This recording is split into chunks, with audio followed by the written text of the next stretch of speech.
This tutorial guides you through designing personalized photo booth animation using mymiraclub.com. First, click on Add Animations button. Now choose your category. It will display all available categories such as weddings, birthdays, Easter, Halloween, and much more. Once you find the animation you would like to edit, click on it. Always make sure to choose Import with Layers, so the animation loads all available layers for editing. Click the play button to preview the full animation before editing the layers. Once the animation has loaded with all the layers, you can stop it and begin editing. Now double-click on the text and replace it with the name you would like to use. Now select entire text and replace it with your own. Click anywhere outside the box to deselect the layer. Now select the layer and drag it wherever you would like it to appear. Now double-click on the next layer, then enter the name you want to use. Now simply enter the name you would like to use. Now once again, click anywhere outside the box to deselect the text layer. Now you can position the name wherever you want by dragging it into place. Now select the date layer. Now double-click on the date to replace it with your own.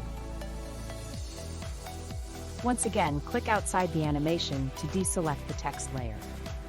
Click and drag to position it where you want it to appear in the animation.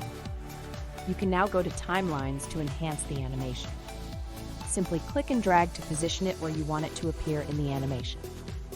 You can position all other layers in the animation as well.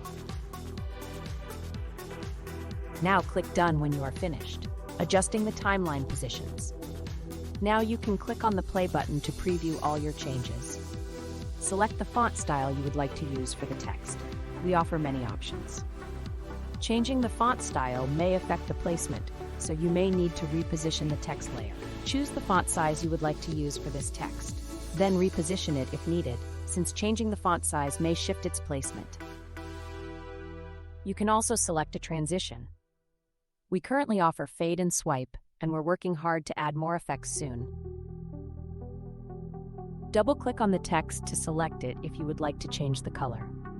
Now choose any color you would like to use for this text. Of course, you can do that for any other text layer as well. Once you are satisfied with the animation, click Publish to save your changes. If you are not a member, you will be directed to the payment gateway. Click the Download button to download the animation to your device. Click Workspace to open your workspace, where the animation is saved for future editing. Click on the three dots to view the available options. You can now give your project any name you like, so it's easier to find it later. You can also share it with the admin if you need any help. We hope this tutorial helps you create amazing animations on our platform, and we look forward to seeing your creativity come to life.